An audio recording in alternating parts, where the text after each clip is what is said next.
Sveiki bičiuliai, kreipiuosi į tuos, kurie planuoja įsigyti naują laivelį, o galbūt nori atsinaujinti savo esamą. Noriu pasidalinti štai šito mūsų projektėliu. Tiesiog trumpai, drūtai parodau, kaip yra padaryta, gal kažkam tai bus naudinga šitą informaciją. Ir bus klausimų, kreipkitės, pasitarsim, ar į jūsų laivą įdiegti tokią sistemą elektrifikuoti, o galbūt norite įsigyti tiesiog viską sukomplektuota, viską padaryta, išsirinkti valtį, išsirinkti elektrinę sistemą, taip kad mes visada esame atviri atsakyti jums į klausimus, duoti patarimus, turim patirties. Taigi, prie laivelio. Roto 450, polietileninė valtis. Ja sumontuota yra konsolė, gamyklinė, viskas šiaip tvarkingai padaryta.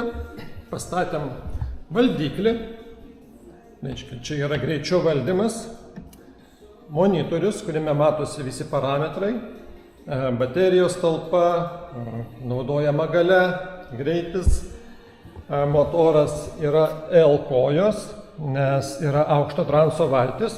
Kaip matote, valtis yra nenauja, truputėlį yra vieną sezoną paplaukiota, paskui buvo žmogaus sprendimas, kad jis nori ją elektrifikuoti, kadangi bus naudojama nacionaliniuose parkuose, kur yra tam tikrų apribojimų naudotis benzininių variklių. Ten ir pagal galingumą, ir pagal laiką, kada tą galima dalyką daryti.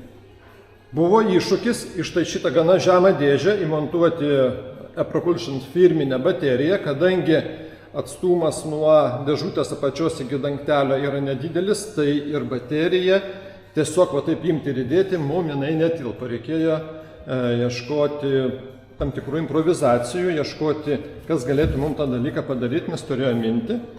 Tai teko išpjauti dangčio dalį, kad mum čia atsirastų papildomą aukščio. Teko suvirinti, nuvežti, surasti specialistus, kurie mums suvirintų iš polietileno tam tikrą konteinerį, kaip čia matosi. Ir tą konteinerį dar vėlgi reikėjo šitoj dėžutėje įpjauti ir jį privirinti prie dėžutės pagrindo. Tokiu būdu mes sugebėjom išgauti tokį aukštį, kad baterija, standartinė baterija tilptų štai šitoje valtyje. Tenais yra įrengta speciali rozetė nerudenčio plieno, jinai speciali yra laivinė, užmaitinti iš tinklo 220. Taip. Štai čia variklio masės išjungėjas, štai čia yra montuotas įkroviklis, atvesti visi laidai, rozetė, viskas čia šalia, viskas labai kompaktiškai. Yra valdiklis, reiškia valdymas yra pirmin atgal, turi saulės elementą dar įkrauti savo bateriją turimą viduje, bet kai jinai pajungta dabar mums laidais yra, tai jinai gauna krovimą plus iš pagrindinės baterijos. Taip, įjungiam dabar sistemą.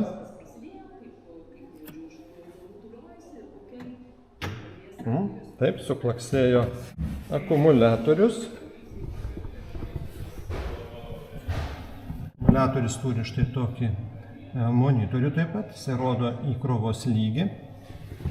Jeigu mes bateriją jau pakraunam pilnai, tai mums nereikėtų skubėti jos atjungti nuo tinklo, nes tuo metu jinai balansuojasi celės.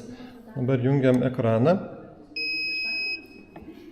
Tai štai toks yra ekranas. Ir mes jame matysime įvairius duomenis, kada plaukimo metu rodys šiandien ir naudojama srovė, prognozuojama nuplaukti atstumą. Šitos galios, 3 kW galios šitai valteliai pilnai pakanka. Tai ramus pasiplaukėjimas nacionaliniuose parkuose, draustiniuose, kur yra įvairių apribojimų naudotis vidaus degimo varikliais. Tai sakyčiau, yra labai geras ir optimalus komplektukas. Toks trumpas komentaras apie šitą valtelę. Jeigu bus, kaip minėjau, klausimų, norų, pageidavimų, pasitarkim, susisiekit su mumis ir geros dienos. Viso.